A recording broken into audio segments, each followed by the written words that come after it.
Ini Agus, mahasiswa tingkat akhir jurusan komunikasi. Nah, dia mau ngelamar magang posisi PR. Tapi kok...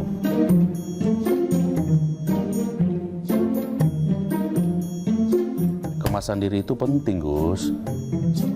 Agus lagi nih. Kali ini mau nembak gebetannya. Agus nabung sebulan buat kasih hadiah ini. Tapi kok... kurang riset, Gus. Lagi-lagi Agus. Katanya sih mau cepat lulus. Tapi kok... salah prioritas, Gus. Masalah-masalah hidup Agus tadi bisa loh diselesaikan dengan prinsip marketing. Baca buku, belajar marketing, belajar hidup. Biar hidupmu lebih efektif.